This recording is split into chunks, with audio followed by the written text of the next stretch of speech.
안녕하세요. 좋은 하루 보내세요. 저희 채널이 마음에 드셨다면 좋아요와 구독 부탁드려요. 여러분의 응원이 힘이 된답니다.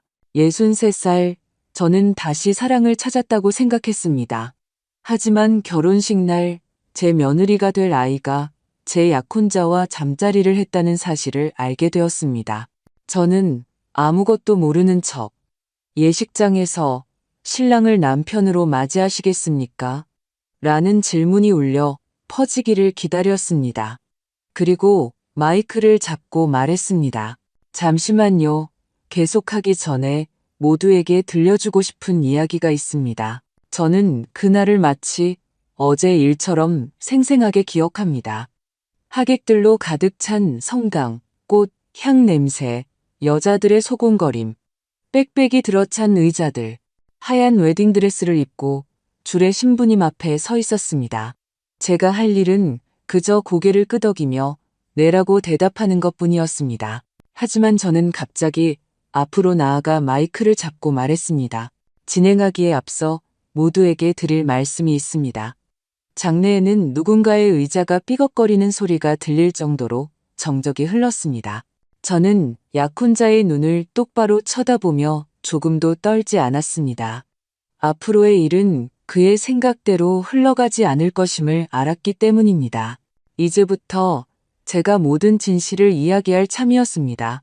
하지만 제가 왜 그 성당에서 가장 중요한 결정의 기로에 서 있었는지 이해하시려면 모든 것의 시작으로 6개월 전으로 돌아가야 합니다.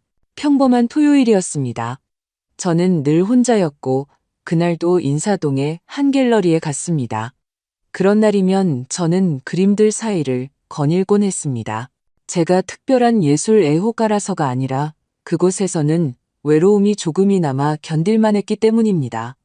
인파 속에 있으면 내면의 공허함이 잘 들리지 않습니다. 당시 저는 혼자 살았습니다. 남편 철수는 15년 전 심근경색으로 세상을 떠났습니다. 모든 것이 갑작스럽고 무섭고 빠르게 일어났습니다. 저는 그때 울지 않고 부엌 식탁에 앉아 그저 멍하니 있었습니다. 그 후로 저는 아무 일도 없는 것처럼 살았습니다. 시간은 흘러갔고 더 이상 아무도 저를 수희야 차 좀 끓여줘라고 부르지 않았습니다. 아들은 다 커서 제 가정을 꾸렸고 저는 늘 혼자였습니다. 그날도 갤러리를 거닐며 왜 현대 미술이라 불리는지 모를 현란한 낙서를 보고 속으로 생각했습니다. 김치찌개를 쏟아도 이것보단 나은 작품이 나오겠다. 바로 그때 등 뒤에서 한 남자의 목소리가 들렸습니다. 실례지만 안목이 좋으신 것 같네요. 돌아보니 50대쯤으로 보이는 남자가 서 있었습니다. 저보다 키가 크고 관자놀이에는 희끗희끗한 머리카락이 보였고 단정한 감색 재킷을 입고 있었습니다. 그에게서는 품위가 느껴졌습니다. 보통 그런 남자들은 제 나이의 여자와는 말을 섞지 않고 지나치는데 그는 서서 미소 짓고 있었습니다. 안목은 무슨요? 이 그림을 보고 눈 감고 캔버스에 붓을 아무렇게나 던져도 똑같이 나오겠다고 생각했는데요. 그가 웃었습니다. 그의 웃음은 가식 없이 진실되고 생기가 넘쳤습니다. 예의상 짓는 미소가 아니라 듣기 좋고 전염성 있는 웃음이었습니다. 그리고는 손을 내밀었습니다. 박민준입니다. 김수희입니다. 여기에 자주 오시나 봐요? 집에 있기 싫을 때요. 민준 씨는요? 분위기를 좀 바꿔볼까 해서요. 예술이 머리를 맑게 해준다고 하더군요. 진짜 무언가를 느끼고 싶었습니다. 우리는 1시간 넘게 이야기했습니다. 그는 2년 전 아내와 사별했고 자식은 없다고 했습니다. 투자 분야에서 개인 컨설턴트로 일하며 출장이 잦은데 그날은 마침 서울에 잠시 들렀다가 갤러리에 오게 되었다고 했습니다. 가장 힘든 건 죽음 그 자체가 아니에요. 그가 말했습니다. 그 후에 찾아오는 외로움이죠. 매일 매반 혼자 사는 것에 다시 익숙해져야 하고 이제는 우리가 아니라 그저 나라는 걸 깨닫는 것. 그게 가장 힘들어요. 저는 그때 수년 만에 처음으로 누군가가 나를 이해해 준다고 느꼈습니다. 동정이나 연민이 아니라 그게 어떤 기분인지 정확히 아는 사람이었습니다. 그가 커피를 마시자고 제안했습니다. 저는 망설였습니다. 제 나이에 그런 제안을 덥석 받을 수는 없었으니까요. 하지만 마음속 무언가가 가봐라고 말했습니다. 그래서 저는 갔습니다. 그 후로 모든 것이 빠르게 진행되었습니다. 2주 후, 우리는 매일 저녁 그의 집이나 제 집에서 만났습니다. 한 달 후, 그는 우리 집에서 밤을 보내기 시작했습니다. 꽃과 케이크를 들고 오고, 와인을 가져오고, 저녁을 요리하고 음악을 틀었습니다. 부엌에서 저를 껴안으며 말했습니다. 당신과 함께하면서 다시 살기 시작했어. 그냥 존재하는 게 아니라 진짜 사는 것 말이야. 그는 매우 세심했습니다. 제 말을 귀담아 듣고 기억하고 제가 뭘 좋아하는지 물었습니다. 제 과묵함은 차가움이 아니라 강인함이라고 말해주었습니다. 3개월 후 그는 저를 제주도의 한 고급 리조트로 데려갔습니다. 멋진 객실, 촛불 아래의 저녁 식사, 해변 산책, 모든 것이 영화 같았습니다. 저는 오랫동안 이런 기분을 느껴본 적이 없었습니다. 그리고 스스로에게 말했습니다. 수희야, 불행을 기다리는 건 그만하고 내 자신에게 기회를 줘. 그러다 6개월, 그는 제 정원에서 남편 철수가 심었던 장미 덤불 바로 아래에서 무릎을 꿇고 반지 상자를 내밀었습니다. 수희 씨, 우린 20살이 아니에요. 가식 떨 시간이 없죠. 남은 인생을 당신과 함께 진실하게 사랑과 존중 속에서 살고 싶습니다. 반지는 아름다웠습니다. 단순한 디자인에 보석 하나가 박혀 있었지만 중요한 건 반지가 아니었습니다. 그의 목소리에 담긴 확신과 따뜻함이었습니다. 저는 마음속 무언가가 녹아내리는 것을 느끼며 네라고 대답했습니다. 그 후 모든 것이 정신없이 돌아갔습니다. 결혼 준비, 하객 명단, 드레스, 예식장. 민주는 모든 것을 제대로 해야 한다고 주장했습니다. 당신은 여왕처럼 식장으로 들어가야 해. 이건 당신의 날이야. 당신은 그럴 자격이 있어. 친구들조차 저를 부러워했습니다. 어떤 사람들은 복도 많아. 남편 복도 있더니 이제 와서 저런 행운까지. 저는 웃으며 손사래를 쳤지만 마음 깊은 곳에서는 다시 살아있음을 느꼈습니다. 미소 지으며 아침을 맞이하고 허리 통증 대신 피로연 메뉴를 고민했습니다. 의심이 없었냐고요? 물론 마음 깊은 곳에 있었죠. 하지만 저는 그것을 억눌렀습니다. 믿고 싶었으니까요. 정말 간절히. 우리 여자들은 따뜻함이 너무 그리우면 스스로를 설득하는데 능숙하니까요. 하지만 결혼식을 일주일 앞두고 저는 불안한 꿈을 꾸기 시작했습니다. 제가 제단 앞에 서 있는데 누군가 등 뒤에서 속삭였습니다. 수희야, 눈을 봐. 그는 네가 아는 그 사람이 아니야. 그리고 저는 제단 앞에 서서 깨달았습니다. 침묵할 수 없다는 것을, 모르는 척할 수 없다는 것을. 그는 제가 포기할 거라고, 혼자 있기 싫어서 뭐든 감수할 거라고 생각했겠죠. 하지만 저는 마이크 앞으로 나아가 진실을 말했습니다. 그리고 모든 것이 시작되었습니다. 약혼 후 모든 것이 빠르게, 너무나 빠르게 진행되었지만 당시에는 그걸 알아채지 못했습니다. 우리는 들떠 있었습니다. 꽃, 전화, 만남, 사소한 것들에 대한 논의. 커트는 튤로 할지 오간자로 할지, 피로연은 뷔페로 할지, 코스 요리로 할지, 누구를 무대 가까이에 앉힐지. 민주는 놀라울 정도로 적극적이었습니다. 직접 메뉴를 챙기고 사진작가와 계약하고 심지어 자신의 하객 명단이라며 50명의 이름을 가져왔습니다. 절반은 제가 본 적도 없는 사람들이었습니다. 우리가 함께하는 삶을 시작하는 거잖아. 나에게 중요한 사람들도 있어야지. 그는 다정하지만 단호하게 말했습니다. 난 원래 모든 걸 직접 챙기는 데 익숙해. 당신은 쉬어. 저는 남자가 주도적으로 나서주니 기뻤습니다. 착했지만 무뚝뚝했던 남편 철수와 달리 민주는 거의 완벽해 보였습니다. 하지만 어느 날 저는 이상한 점을 발견했습니다. 그가 하루나 이틀씩 집을 비우는 일이 잦아졌습니다. 고객들과 급한 일이 생겼다고 했습니다. 수희야, 요즘 시장이 불안정해서 직접 만나야 해. 그는 확신에 차고 또렷하게 말했습니다. 의심이나 부산스러움이 없었습니다. 한 번은 부산에 간다며 3일이나 자리를 비웠습니다. 피곤한 모습으로 돌아왔지만 선물과 함께였습니다. 하트 모양의 금목걸이였습니다. 내가 당신을 어떻게 생각하는지 의심하지 말라고. 저는 목걸이를 받았지만 마음 한구석이 철렁했습니다. 선물 상자에 붙은 가격표가 어딘가 어색했기 때문입니다. 무언가 맞지 않았습니다. 저는 전직 회계사인 친구 정은에게 목걸이를 보여주었습니다. 그녀는 한 번 쓱 보더니 말했습니다. 이거 중국산 짝퉁이야. 인터넷에서만 원이면 사는 거 확실해? 100%지. 우리 손자가 이런 거 떼다가 팔거든.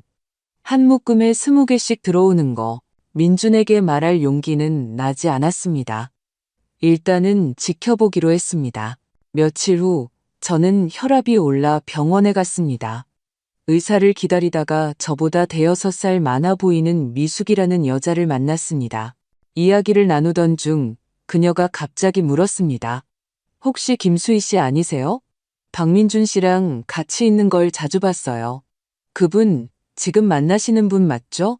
네. 그런데 그분을 어떻게 아세요? 작년에 속초 리조트에서 우연히 만났어요. 아주 신사적이고 그분도 아내와 사별했다고 하더라고요. 옛날 영화에 나오는 남자 같았죠. 전 그때 남편을 막 잃고 신경이 곤두서 있었는데 그 사람이 많이 위로해줬어요. 한 달 정도 연락하다가 일 때문에 바쁘다며 사라졌죠. 나중에 알고 보니 다른 여자랑 살고 있더라고요. 저는 얼어붙었습니다. 그 사람 성이 뭐였어요? 그때는 최민혁이라고 소개했어요. 하지만 외모는 정말 똑같던데요. 전부터 두 분을 보고 좀 이상하다고 생각했어요. 자기는 강릉에 산다고 했었거든요. 서울이 아니라. 집에 돌아와 말없이 외투를 벗고 안락의자에 앉았습니다. 머릿속은 텅 비고 심장은 두근거리고 손에서는 땀이 났습니다. 그가 거짓말을 한 걸까? 아니면 그냥 우연의 일치일까? 저녁에 그는 아무 일 없었다는 듯이 돌아왔습니다. 제 뺨에 입을 맞추고 신발을 벗고 주전자에 물을 올렸습니다. 엄청 피곤하네. 고객들이 다들 약속이나 한 듯이 계획서 만들어달라. 우리 돈 좀 구해달라. 난리야.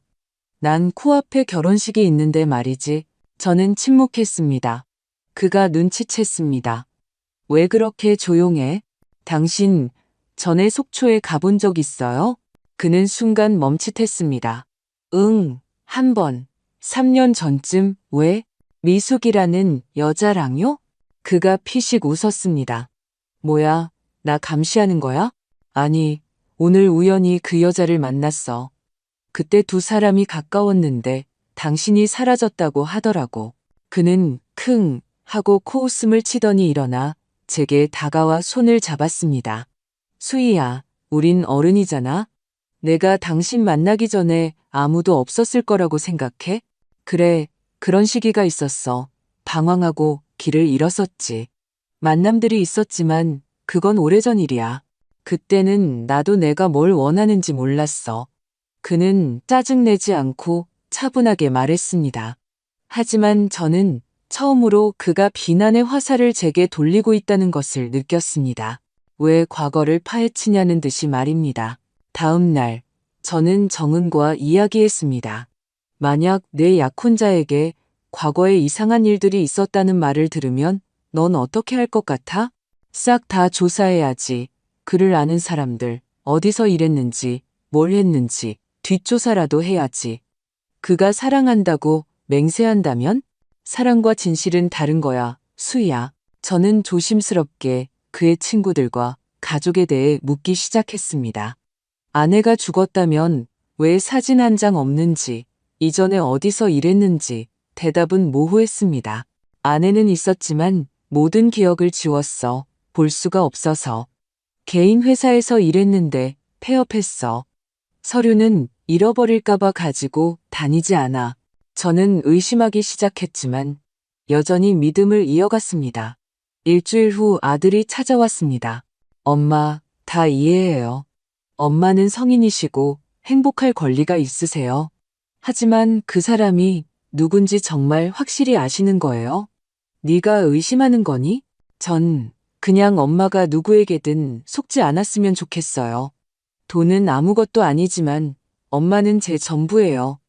만약 엄마가 상처받으면 저는 아들을 보며 제 자신을 설득하려 했던 말을 했습니다. 다 괜찮을 거야. 난 느껴져. 하지만 마음속으로는 이미 아무것도 느끼지 못했습니다. 결혼식은 3주 후였습니다. 모든 것이 준비되었습니다. 하지만 저는 결심했습니다. 그가 정말 나를 사랑한다면 스스로 진실을 말하게 하자고. 저는 그에게 기회를 던져주기로 했습니다. 그리고 던졌습니다. 이틀 후 그가 늦은 저녁에 찾아왔습니다. 웃고 있었습니다. 미안, 늦었어. 또 급한 일이 생겨서. 저는 그에게 서류를 건넸습니다. 이게 뭐야? 우리 공동 계좌 명세서야. 우리가 함께 개설했던 예금 기억나? 거기서 3천만 원이 사라졌어. 그는 창백해졌습니다. 뭔가 착오가 있었을 거야. 내일 은행에 가볼게. 그럴 필요 없어. 오늘 내가 다녀왔어. 돈은 다른 계좌로 이체됐어. 당신 이름으로 된, 당신 서명으로 된 계좌로. 난 서명한 적 없는데. 침묵. 저는 그가 변명하고 당황하고 저를 설득하려 할 것이라고 기다렸습니다. 하지만 그는 그저 한숨을 내쉬고 어깨를 으쓱하며 말했습니다. 뭐, 어차피 다 알게 된 마당에 숨길 의미도 없네.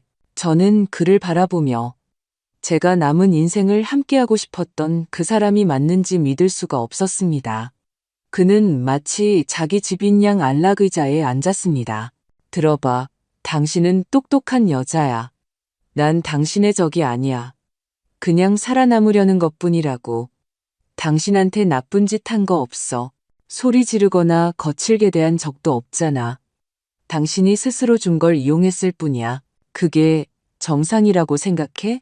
그는 어깨를 으쓱했습니다. 다들 제 방식대로 사는 거지. 나는 이렇게, 당신은 당신이 원하는 대로. 저는 일어섰습니다. 나가. 확실해? 이거 스캔들 될 텐데. 청첩장도 다 보냈잖아. 드레스, 식장, 망신일 거야.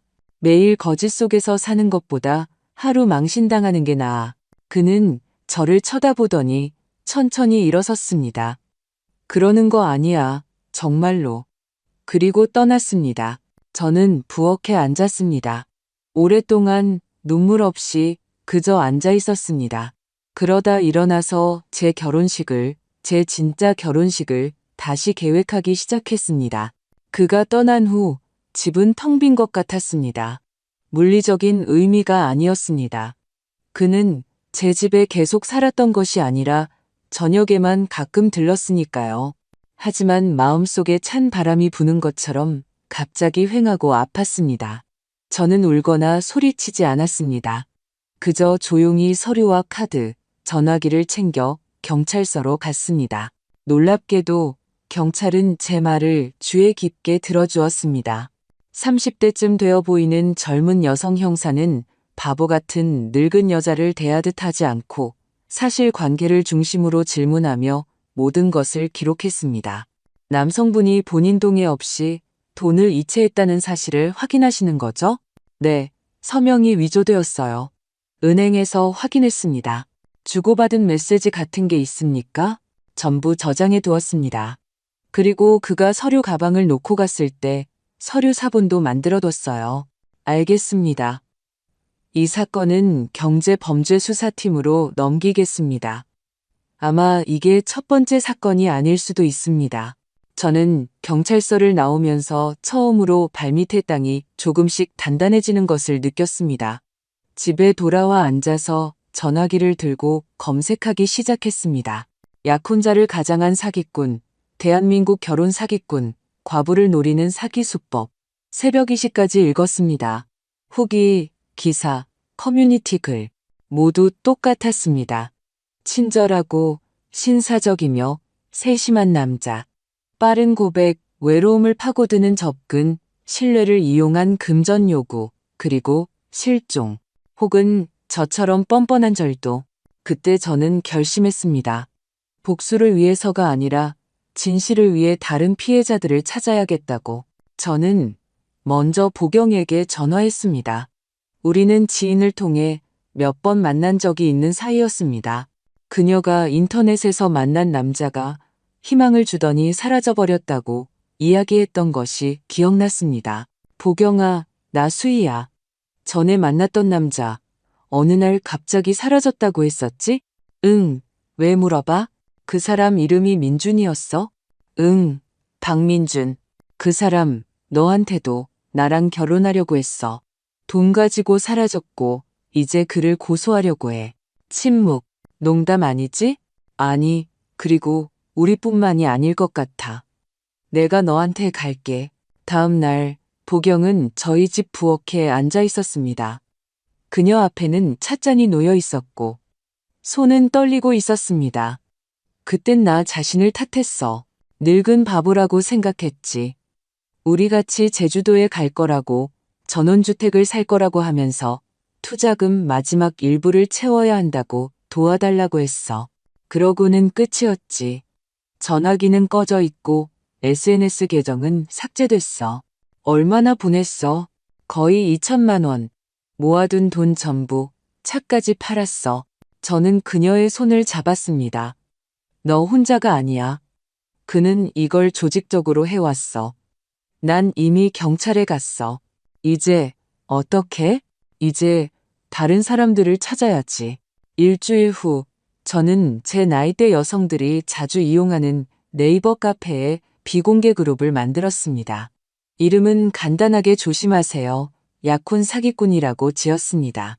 처음 며칠은 조용했습니다. 그러다 첫 번째 메시지가 나타났습니다. 저도 돈을 잃었어요. 그는 매력적이었지만 돈을 빌려달라고 했어요. 수법은 하나같이 똑같았습니다. 저는 각자와 개인적으로 연락했습니다. 질문을 던지고 사진을 비교했습니다. 완전히 일치하는 경우도 있었고 거의 비슷한 경우도 있었습니다. 그중 한 명인 춘천의 태희 씨는 그가 제게 줬던 것과 똑같은 재킷을 입고 찍은 사진을 보내왔습니다. 다만 이름은 이진우였고 법원에서 일한다고 했다고 합니다. 저는 깨달았습니다. 이것은 그의 직업이었습니다. 우연도, 열정도, 실수도 아니었습니다. 시스템이었습니다. 저는 다시 경찰서로 갔습니다. 이번에는 출력물, 사진, 대화 내용을 가지고 갔습니다. 이건 심각하군요. 그 여성 형사가 말했습니다. 정말 큰일을 하셨습니다. 이 사건을 상급 부서로 넘기겠습니다. 이건 네트워크 범죄일 수 있습니다. 나오는 길에 저보다 나이가 많고 머리가 희끗한 정복 차림의 남자가 다가왔습니다. 김수희 씨 맞으십니까? 네. 저희와 이야기 좀 나누고 싶습니다. 여기서 말고요. 저희 사기 전담부서에 비슷한 사건들이 있습니다. 3일 후 저는 서울지방경찰청 건물에 앉아 있었습니다. 2명의 형사와 검찰청 직원이 저를 둘러싸고 모든 것을 기록했습니다. 저는 모든 것을 순서대로 이야기했습니다. 저희는 당신의 그 민준이 혼자가 아니라고 의심하고 있습니다. 그들 중 한 명이 말했습니다. 아마 그를 돕는 여자가 있을 겁니다. 친구인 척 신뢰를 얻는 방식으로요. 혹시 짚히는 데 없으십니까? 저는 얼어붙었습니다. 눈앞에 민준의 친구라던 유라의 얼굴이 스쳐 지나갔습니다. 첫 만남 때 우연히 옆 테이블에 앉아 있었고 나중에 제게 전화해서 말했던 그 여자. 수희 씨, 그 사람 놓치지 마요. 진짜 괜찮은 사람이에요. 많은 일을 겪었지만 착하고 당신을 사랑해요. 저는 그때 운이 좋네 그의 친구와도 친해졌으니라고 생각했습니다. 하지만 이제 깨달았습니다. 그녀는 그 계획의 일부였습니다. 저는 그 사실을 이야기했고, 제가 단순히 피해자가 아니라 열쇠라는 것을 깨달았습니다. 저희가 증인으로 협조해 주시면 검거에 도움을 주실 수도 있습니다. 그들이 말했습니다. 저는 창밖을 보았습니다. 아래에는 차들이 어디론가 바쁘게 달려가고 있었고 사람들이 있었습니다. 평범한 여성, 과부, 사서였던 제가 갑자기 사기 사건의 중심에 서게 되었습니다. 하지만 저는 한 가지는 알았습니다. 끝까지 갈 것이고 누구도 다시는 제 목에 올라타서 제가 과부고 외롭다는 이유만으로 거짓말을 해도 된다고 생각하게 두지 않을 것이라고. 경찰 조사를 마치고 집에 돌아오니 완전한 정적이 흘렀습니다. 텔레비전도 라디오도 아무것도 켜고 싶지 않았습니다. 그저 안락의자에 앉아 팔걸이에 손을 얹고 앉아 있었습니다. 집안 모든 것이 그를 떠올리게 했습니다. 그가 출장에서 가져왔다던 컵, 소파 위의 담요, 욕실에 있는 그의 면도 크림. 모든 것이 마치 그가 아직 여기 있고 잠시 빵을 사러 나간 것만 같았습니다. 하지만 저는 그가 진짜로는 돌아오지 않을 것임을 알았습니다. 체포된다면 어쩌면 다른 상황에서 다시 한번 그를 보게 될지도 모르겠지만요. 다음 날 저는 보경에게 갔습니다. 우리는 그녀의 부엌에 앉았습니다. 그녀는 주전자에 물을 올리고 집에서 만든 쿠키를 꺼냈습니다. 나도 경찰서에 다녀왔어. 그녀가 말했습니다. 나도 조사를 받았어. 우리 같은 사람이 서울과 경기 지역에만 벌써 10명이 넘는데 나도 같은 말을 들었어. 제가 한숨을 쉬었습니다. 게다가 거의 모든 여성이 50대 이상이야. 과부, 이혼녀, 독신 여성들. 그는 누구를 노려야 하는지 아는 거야. 보경이 조용히 말했습니다. 우리가 어리석은 게 아니야. 그냥 마음이 아픈 건데 그는 그걸 보고 포착하는 거지. 우리는 말없이 앉아 있다가 제가 말했습니다. 있잖아, 우리 진짜 그룹을 만들자. 그냥 카페나 커뮤니티가 아니라 개인적인 이야기, 조언, 변호사 연락처가 있는 진지한 그룹을. 그들이 우리와 같은 상황에 처했을 때 도움을 받을 수 있는 곳으로 말이야. 일종의 연합체처럼. 왜 안 되겠어? 이름은 여성연대라고 하자. 우리를 이용한다면 함께 맞서 싸우는 거야. 보경이 미소 지었습니다. 너는 그냥 수위가 아니야. 너는 힘이야. 정말로. 아첨하지 마. 난 그냥 화가 난 거야. 바로 그 분노로 산도 옮길 수 있는 거야. 며칠 후 우리는 미숙과 태희, 2명의 다른 여성과 만났습니다. 두 사람 모두 비슷한 이야기를 가지고 있었습니다. 한 명은 부산의 사업에, 다른 한 명은 조카의 수술비로 돈을 보냈습니다. 저는 그들의 이야기를 들으며 죄책감을 느낀 것이 저 혼자가 아니라는 것을 깨달았습니다. 우리 모두 스스로를 할 수 있는 한 물어뜯고 있었습니다. 왜 몰랐을까? 제가 말했습니다. 여러분, 이제 자신을 탓하는 건 그만해요. 우리를 무너뜨린 건 순진함이 아니라 인간적인 선량함이었어요. 우리는 따뜻함과 친밀함을 원했고 쓰레기 같은 놈에게 신뢰를 준 거예요. 하지만 그게 우리를 어리석게 만드는 게 아니라 그를 범죄자로 만드는 겁니다. 태희 씨가 울었습니다. 미숙 씨는 제 손을 꽉 잡았고 그 순간 저는 이것이 시작임을 깨달았습니다. 우리는 비공개 초대 전용 채널을 만들었습니다. 거기에는 이야기, 조언, 변호사 연락처, 긴급 전화번호 링크가 있었습니다. 매일 누군가가 글을 썼습니다. 안녕하세요. 제 이야기를 해도 될까요? 여러분이 있어서 감사합니다. 저 혼자인 줄 알았어요. 저도 거의 당할 뻔했어요. 그가 만나자고 했는데 사진을 검색해보고 여러분을 찾았어요. 보경은 소통을 담당했고 저는 경찰 관련 업무를 처리했습니다. 정은은 법률적으로 도왔습니다. 기자들이 우리에게 연락하기 시작했습니다. 한 젊은 유튜버가 우리에 대한 영상을 만들었고 조회수가 30만 회를 넘자 메시지 수가 급격히 늘었습니다. 그러던 어느 날 수사과에서 전화가 왔습니다. 공범 혐의로 한 여성을 체포했습니다. 이름은 유라. 아시는 분입니까? 저는 자리에 앉았습니다. 네, 민준의 친구예요. 아니, 그렇게 생각했었죠. 첫 만남 때 그와 함께 있었고, 나중에 전화해서 그가 얼마나 좋은 사람인지 말해줬어요. 그녀는 여성들에게 신뢰를 얻도록 돕고, 적합한 대상을 찾고, 정보를 수집하며 현금화를 통해 돈을 받았다고 자백했습니다. 이제 증언을 하고 있습니다. 당신의 정보도 사건에 포함되어 있고, 그놈은 아직 찾지 못했지만 다른 사람의 신분증을 쓰고 있는 것으로 알고 있습니다. 은행과 공항에 조회를 요청했으니 나타나는 즉시 체포할 겁니다. 저는 감사 인사를 하고 전화를 끊었습니다. 그날 밤 저는 잠을 이룰 수 없었습니다. 머릿속에는 생각들이 맴돌았습니다. 그가 그토록 침착하고 확신에 차서 아무 일도 없는 것처럼 거짓말을 했다는 말인가? 그는 내 눈을 보며 사랑한다고 말하고 그러고는 그냥 사라져서 다른 사람에게 똑같은 짓을 했다. 그가 돈을 가져간 것보다 더 화가 나는 것은 그가 영혼을, 관심을, 인간적인 온기를 가져가서는 마치 쓴 물건처럼 버렸다는 것이었습니다. 저는 아들에게 갔습니다.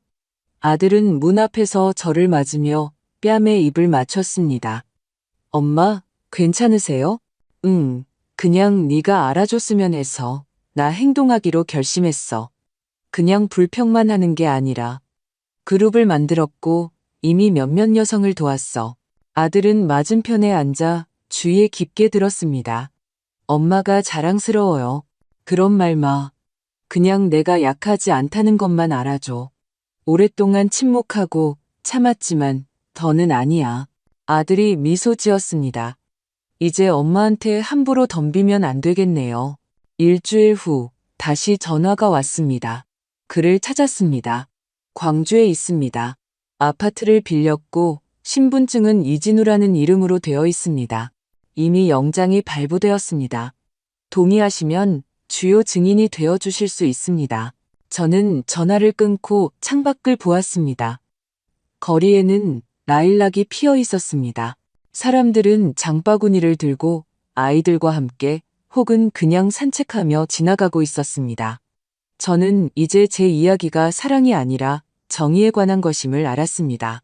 그리고 저는 이 이야기를 끝까지 끌고 갈 것입니다. 광주로 떠나기까지 이틀이 남았습니다. 형사는 친구분과 함께 오시는 게 좋겠습니다. 혼자보다는요? 공식적으로는 그냥 주말에 여행 오시는 겁니다. 나머지는 저희가 다 준비하겠습니다. 라고 말했습니다. 저는 보경에게 전화했습니다. 나랑 같이 가줄래? 물론이지. 옆에 있을 테니 걱정 마. 우리는 아침 일찍 출발했습니다. 기차 안에서 저는 창밖을 보았고 마음속은 이상하게 평온했습니다. 두려움도 분노도 아니었습니다. 오히려 마침내 모든 것이 해결되어야 할 지점에 도달했다는 느낌이었습니다. 돈 때문이 아니었습니다. 복수를 위해서도 아니었습니다. 그가 대가를 치러야 하기 때문이었습니다. 광주에서는 사복 차림의 형사가 우리를 맞았습니다. 평범한 40대 남성으로 차분하고 말이 없었습니다. 민준, 아니 이진우는 외곽의 신축 아파트에 방을 얻었습니다. 사흘째 같은 가게에만 다니고 있고요. 서류상으로는 이진우, 그와 함께 새로운 여자가 있습니다. 50대 정도로 보이는 순자라는 여성입니다. 그녀가 그의 새로운 목표물인 것으로 의심됩니다. 그녀가 위험한가요? 제가 물었습니다. 그가 그녀의 재산을 자기 명의로 돌리기 전까지는 아닙니다. 하지만 기다릴 수는 없습니다. 그가 맞는지 확인해 주셔야 합니다. 우리는 택시를 타고 그 집 쪽으로 갔습니다. 선팅된 차에 앉아 있으니 직원이 사진, 현관, 발코니, 옆 가게를 보여주었습니다. 그는 매일 아침 9시 30분에 커피와 빵을 사러 나옵니다. 그때 덮칠 겁니다. 다음날 아침 우리는 그 가게 근처로 갔습니다. 저는 무릎에 손을 얹고 앉아 있었습니다. 심장은 둔탁하지만 규칙적으로 뛰었습니다. 저기 온다. 직원이 말했습니다. 저는 쳐다보았고 즉시 알아봤습니다. 똑같은 걸음걸이, 여름에도 두르던 똑같은 스카프.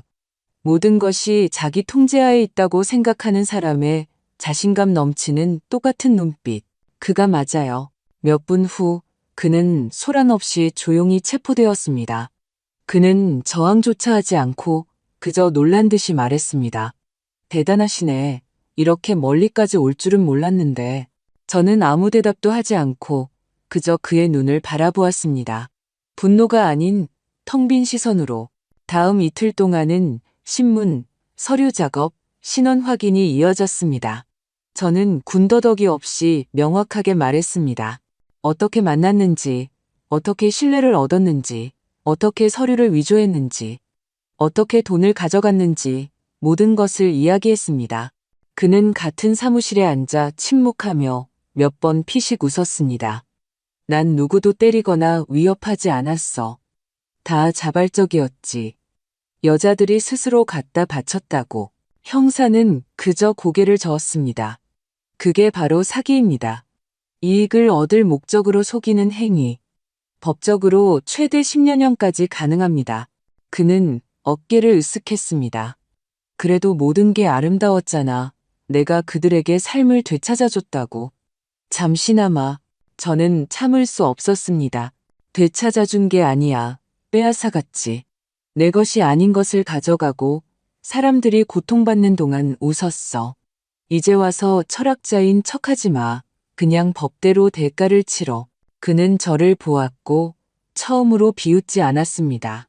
어깨를 으쓱하고는 고개를 돌렸습니다. 한 달 후 사건은 법원으로 넘어갔습니다. 기소장에는 14건의 범죄 사실이 기록되어 있었습니다. 총 피해액은 1억 2천만 원이 넘었습니다. 피해 여성들은 48세에서 72세 사이였습니다. 일부는 심각한 정신적 피해를 입었습니다.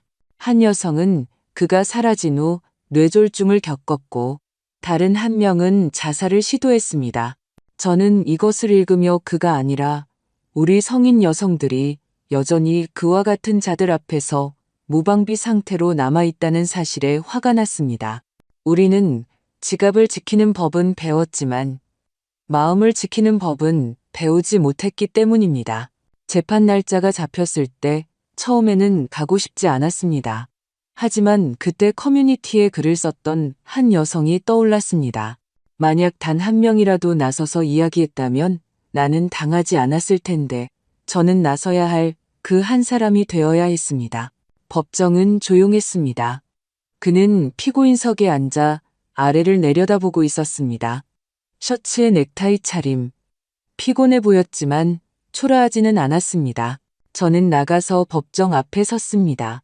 손에는 연설문이 적힌 종이를 들고 있었지만 읽지는 않았습니다. 그냥 말했습니다. 저는 복수를 원하지 않습니다. 저는 그가 더 이상 누구도 속이지 않기를 바랍니다. 모든 여성이 자신의 신뢰가 약점이 아니라는 것을 알기를 바랍니다. 정직하게 사랑하고 살 줄 모르는 그가 약한 것입니다. 하지만 우리는 이제 스스로를 지키는 법을 알고 침묵하지 않습니다. 판사는 말없이 듣고 있다가 고개를 끄덕였습니다. 감사합니다. 김수희 씨, 이제 자유롭습니다. 재판 후 30대쯤 되어 보이는 젊은 여성이 다가왔습니다. 저, 선생님 채널을 봤어요. 저희 어머니가 선생님과 동년배세요. 제가 보여드렸어요. 저희 몇 년 만에 처음으로 대화했어요. 감사합니다. 저는 그녀를 안아주며 이 모든 것이 헛되지 않았다는 것을 깨달았습니다. 나중에 기자들이 저와 보경에게 어떻게 모든 것을 시작했는지 물었을 때 저는 말했습니다. 어느 날 저는 혼자인 것이 두려워지는데 지쳤습니다. 그리고 깨달았죠. 제가 존중받고 싶다면 비록 아무도 듣고 싶어 하지 않더라도 제가 먼저 진실을 말해야 한다는 것을요. 법원은 그에게 가석방 없는 6년 8개월의 징역형을 선고했습니다. 그리고 우리는 계속 나아갔습니다. 재판이 끝나도 안도감은 없었습니다. 환희도 승리감도 없었습니다. 그저 무거운 가방을 끌다가 마침내 바닥에 내려놓은 듯한 조용하고 평온한 피로감뿐이었습니다. 그 후로는 서류 작업이 많았습니다. 피해액의 일부가 환급되었지만 물론 전부를 돌려받지는 못했습니다. 일부는 차명 계좌로 빠져나갔고 일부는 현금화되었으며 일부는 그냥 사라졌습니다. 하지만 저는 반년 후에야 약 800만 원 정도를 돌려받았습니다. 정은은 이게 어디야? 중요한 건 그가 감옥에 갔다는 거지라고 말했습니다. 하지만 저는 돈이 가장 중요한 것이 아님을 알았습니다. 가장 중요한 것은 제가 더 이상 침묵하지 않고 부끄러워하지 않고 제 탓인 양 스스로를 설득하지 않았다는 것입니다. 보경은 여성연대 그룹과 관련된 모든 일을 맡았습니다. 그때쯤 우리는 네이버 카페에서 정식 웹사이트로 옮겼습니다. 거기에는 이야기, 검증된 사기 수법, 법률 지원, 사기꾼 구별법 같은 섹션이 있었습니다. 군더더기 없이 간결하고 실용적이었습니다. 매주 누군가가 글을 썼습니다. 여러분 덕분에 모든 것을 잃을 뻔한 걸 막았어요. 그도 자신을 사별했다고 했고 이름도 민준이었어요. 이걸 해주셔서 감사합니다. 부끄러운 줄 알았는데 이제는 아니에요. 저는 그냥 사람일 뿐이에요. 어떤 이야기들은 제 이야기와 거의 판박이었습니다. 중년의 지적인 남자가 다가와 필요한 말을 해주고 늘 외로움을 파고들어 신뢰를 빼앗아 갔습니다. 어느 날 저는 편지를 받았습니다. 진짜 종이 편지. 발신 주소 없이 순자라는 이름만 있었습니다. 마가렛 씨, 저는 뉴스를 보고서야 무슨 일이 있었는지 알게 되었습니다. 저는 그와 함께 광주에 살았던 바로 그 사람입니다. 그는 이혼했고 당신이 악의적이고 복수심에 불타는 여자라며 그의 사업을 빼앗으려 한다고 말했습니다. 저는 그때 그 말을 믿었습니다. 하지만 법정에서 당신의 연설을 보고 제 세상이 무너졌습니다. 당신에게 감사합니다. 저는 벼랑 끝에 서 있었습니다. 저는 편지를 들고 있었고 가슴이 저려왔습니다. 동정심 때문이 아니라 우리가 스스로를 탓하고 어리석고 순진하다고 얼마나 쉽게 세뇌당하는지 때문이었습니다. 하지만 우리는 그저 솔직한 대우를 받고 싶었을 뿐입니다. 장난의 대상이 되고 싶지 않았을 뿐입니다. 저는 보경에게 전화했습니다. 새로운 코너를 만들자. 사기꾼에 대한 것뿐만 아니라 외로움에 대해서도. 외로움을 부끄러워하지 않는 법, 혼자 살면서도 절망하지 않는 법에 대해서 말이야. 그녀는 동의했습니다. 맞아. 그렇지 않으면 모든 것이 반복될 뿐이야. 새로운 얼굴, 새로운 이름으로 독자들과의 만남에서 한 여성인 정희 씨가 제게 다가왔습니다. 있잖아요. 저는 한 남자와 5년을 살았어요. 괜찮았는데 나중에는 거칠어졌죠.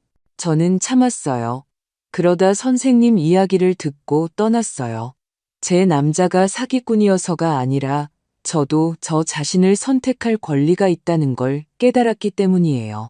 저는 그녀 앞에서 울었습니다. 이것은 복수가 아니라 선택에 관한 것이었기 때문입니다. 우리가 편하고 인내심 있고 차분한 여성이 아닐 수도 있다는 것. 우리는 그냥 우리 자신일 수 있다는 것. 봄에 우리는 지역 방송국의 저녁 프로그램에 초대받았습니다. 저와 보경 그리고 다른 2명의 그룹 회원이 함께 출연했습니다. 28살쯤 되어 보이는 젊고 단정한 진행자가 물었습니다. 어떻게 강해졌다고 느끼셨나요? 저는 잠시 생각에 잠겼습니다. 제가 강해졌다고 생각하지 않아요. 저는 그저 약한 것에 지쳤을 뿐이에요. 모든 것이 괜찮은 척하는 것에 지쳤어요. 그리고 깨달았죠. 침묵이 항상 평화는 아니라는 것을. 때로는 그것이 두려움이라는 것을. 그리고 두려움은 먹이를 주면 안 되고 쫓아내야 한다는 것을요. 관객들이 박수를 쳤고 저는 생각했습니다. 만약 10년 전에 누군가 내게 이 말을 해주었다면 나는 많은 것을 다르게 했을 텐데 어느 날 우리 그룹에 작은 마을의 한 여성이 글을 썼습니다. 안녕하세요. 저는 자주 읽을 수는 없어요. 휴대폰이 구형이라서요. 하지만 감사드립니다. 당신의 이야기가 우리에게도 전해졌기 때문입니다. 이제 누가 광고를 보고 남자를 만나면 우리는 어디를 봐야 할지, 무엇을 물어야 할지 알아요. 저는 그 편지를 인쇄해서 복도 벽에 걸어두었습니다. 나갈 때마다 상기하기 위해서였습니다. 아무도 보지 않더라도 나는 중요한 일을 하고 있다는 것을. 여름의 보경이 제안했습니다. 우리 다 같이 한번 만나자. 펜션 같은 데 가서 모임을 갖는 거야. 기자회견이나 사진 촬영을 위해서가 아니라 그냥 앉아서 이야기하고 서로 안아주기 위해서. 저는 동의했습니다. 우리는 서울 근교의 한 휴양지를 골라 올 수 있는 모든 사람을 초대했습니다. 강릉, 춘천, 부산, 대구에서 온 여성들이 도착했습니다. 나이도, 목소리도, 삶도 달랐지만 모두 같은 아픔과 같은 힘을 가지고 있었습니다. 그들은 버스에서 내리며 말없이 서로를 알아보고 그저 바라보며 껴안았습니다. 저는 생각했습니다. 이것이 진정한 연대구나. 우리가 희생자라는 원칙이 아니라 힘에 의한 연대. 왜냐하면 각자가 언젠가 이제 그만이라고 결심했기 때문입니다. 우리는 베란다에서 차를 마시고 이야기를 나누고 웃고 울었지만 불평하지 않았습니다. 우리 중 누구도 불평하지 않았습니다. 그것은 구호 없는 조용한 여성들의 자매였습니다. 살아있는 사람들, 진짜 상처와 진짜 강인함을 가진 사람들이었습니다. 나중에 집에 돌아와 창가에 앉았습니다. 창밖에는 비가 내리고 나무숲이 유리에 달라붙어 있었습니다. 저는 생각했습니다. 단 한 번의 아니오로 얼마나 많은 것이 시작될 수 있는지. 거짓에, 굴욕에, 혼자가 되는 두려움에 아니오라고 말하는 것. 그리고 언젠가 스스로에게 나는 소중하다. 주변에 아무도 믿지 않더라도 나는 내가 누구인지 안다고 말하는 것이 얼마나 중요한지. 그로부터 거의 6개월이 지났습니다. 모든 것이 끝이라고 생각했던 것이 이제는 시작처럼 보였습니다. 저는 다시 제 평범한 삶을 살았습니다. 아침에 일어나 차를 끓이고 고양이에게 밥을 주고 가게에 갔습니다. 하지만 이제 이 모든 것이 다르게 느껴졌습니다. 더 차분하고 두려움 없이, 불안 없이, 긴장 없이. 어느 날 아침 여성연대 모임에 가려고 현관을 나섰을 때 저는 공기를 들이마시고 미소 지었습니다. 햇살은 밝지 않았지만 봄처럼 따뜻했고 멀리서 아이들의 목소리가 들렸습니다. 아들 지훈이가 전날 와서 하룻밤 자고 갔습니다. 그는 가게에서 봉지를 들고 나와 문 옆 탁자에 놓고 제 옆에 앉았습니다. 엄마, 변하셨어요. 그가 갑자기 말했습니다. 예전에는 모든 걸 속에 담아두셨는데 지금은 진짜 같아요. 진짜라고? 어떻게 설명해야 할지 모르겠어요.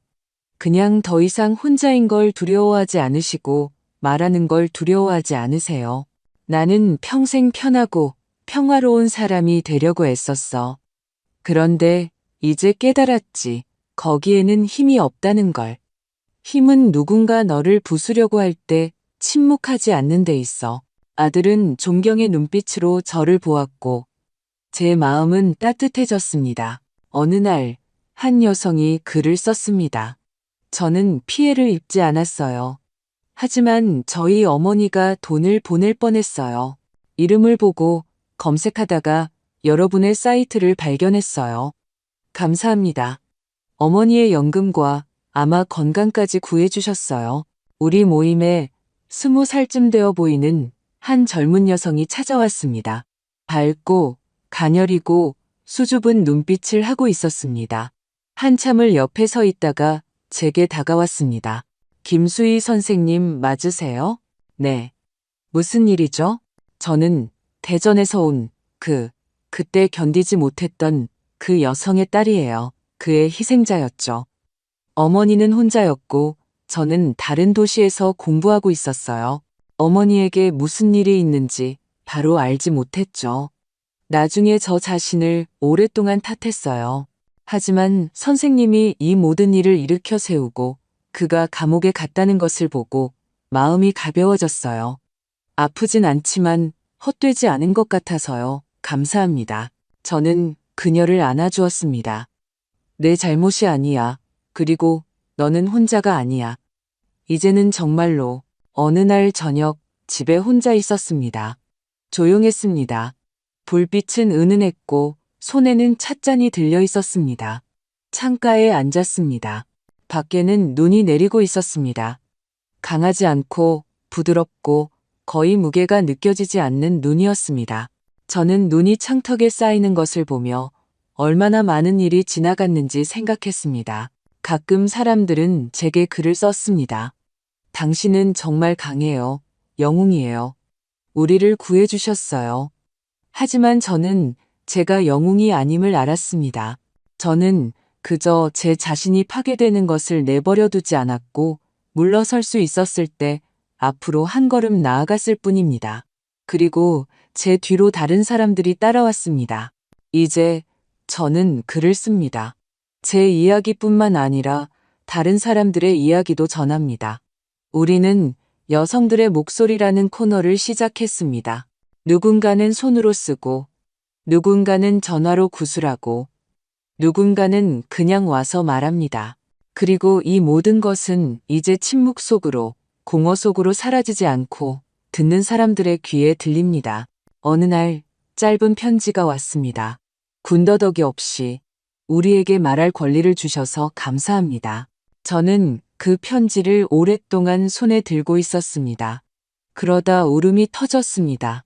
아픔 때문이 아니라 마침내 누군가 들어주었다는 사실에 눈물이 났습니다.